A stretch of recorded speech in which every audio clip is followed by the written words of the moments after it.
একটি ভিডিওতে দেখা যাচ্ছে সরকারি অফিসে বসে এক ব্যক্তি প্রকাশ্যে ঘুষ গ্রহণ করছে।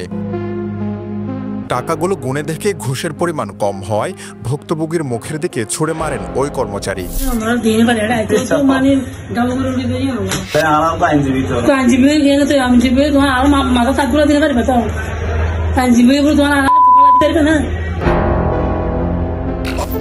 ভিডিওটি হাতে আসার পর অনুসন্ধানের নামে পেনোয়া নিউজ। শুরুতে তার পরিচয় শনাক্ত করার চেষ্টা করি আমরা। অনুসন্ধানে জানা যায় ঘুষ নেওয়া ব্যক্তির নাম আব্দুস সালাম। তিনি কক্সবাজার জেলা প্রশাসনের অফিস সহকারী কাম কম্পিউটার মুদ্রাক্ষরিক। বর্তমানে দায়িত্বে আছেন জেলা প্রশাসনের প্রবাসী কল্যাণ শাখায়। আব্দুস সালামের মুখোমুখি হওয়ার আগে আমরা কথা বলতে চাই সেই ভুক্তভোগীর সাথে। পেনোয়াকে জানান তিনি প্রবাসী কল্যাণ ডেস্ককে একটি তথ্যের জন্য যান। যে সেবা তিনি বিনামূল্যে পাওয়ার কথা সেখানে ঘুষ দাবি করে বসেন কর্মচারী আব্দুস সালাম। পরে ঘুষের পরিমাণ মনের মতো না হওয়ায় ছুড়ে ফেলেন। পরে ৫,০০০ টাকার কম হলে ঘুষ নেবেন না বলে দাবি করেন তিনি। তো আমার একটা রিলেটিভের বৈবাহিক সনদের জন্য ওইখানে তথ্য নিতে যাই আমি। তো উনি আমার থেকে ৫,০০০ টাকা দাবি করে ৫,০০০ টাকা দাবি করে এবং উনি আমাকে, আমি যখন ১,০০০ টাকা দিতে যাই উনি এগুলো ছুঁড়ে ফেলে দেয়।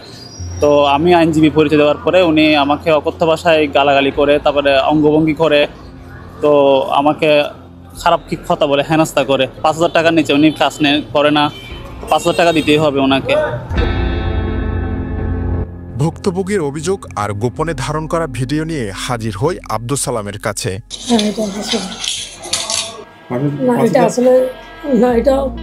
তিনি প্রথমে ঘুষ গ্রহণের বিষয়টি অস্বীকৃতি জানান। বারবার স্থান ত্যাগ করে নিজেকে রক্ষা করার চেষ্টা করেন। এক পর্যায়ে তিনি প্রতিবেদককে ঘুষ দিয়ে ঘুষ কেলেঙ্কারি ধামাচাপা দেওয়ার চেষ্টা চালান। পরে কথা বলেন আব্দুস সালাম। তিনি স্বীকার করেন ঘুষ নেওয়ার, তবে ঘুষ চাওয়ার বিষয়টি ভুল হয়েছে বলে দাবি করেন তিনি। এটা আসলে আমি টাকা কোনো নিয়েও নাই, শুধুমাত্র তার সাথে একটু কথা বলছি, এটাই। অভিযোগ রয়েছে প্রবাসী কল্যাণ শাখায় সরকারি বিনামূল্যের প্রতিটি সেবার জন্য ঘুষ দিতে হয় সেবা প্রার্থীদের। বিশেষ করে আব্দুস সালাম ঘুষ ছাড়া কম্পিউটারের মাউসে হাতই দেন না, যা অন্যায় বললেন সেই শাখার আরেক কর্মচারী।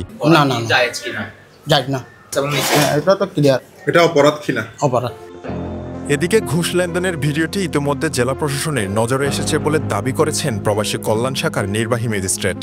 তিনি জানান বিষয়টি তদন্তাধীন, তদন্তে প্রমাণিত হলে ব্যবস্থা নেওয়া হবে। তদন্ত করতে হবে যে বিষয়টা কি। তারপর জেনারেল স্যারও আমাকে এটা দেখেছেন, এটা নিয়ে আমরা আলোচনা করেছি এবং অনুযায়ী যদি ব্যাপারটা সঠিক বলে প্রমাণিত হয় ওনার বিরুদ্ধে ব্যবস্থা নেওয়া হবে। তথ্য বলছে জেলা প্রশাসনের প্রতিটি শাখায় দিনরাত চলে ঘুষের কারবার। কোথাও কোনো সেবা ফ্রিতে পান না সেবা প্রার্থীরা। বছরের পর বছর ধরে একটি সিন্ডিকেট পুরো জেলা প্রশাসনকে কবজায় নিয়ে কোটি কোটি টাকার মালিক বনে যাচ্ছেন। আগামী পর্ব থেকে দেখুন কোটিপতি কর্মচারীদের ধারাবাহিক গল্প। বিশ্বজিৎ মল্লিক, বিশু, পেনোয়া নিউজ।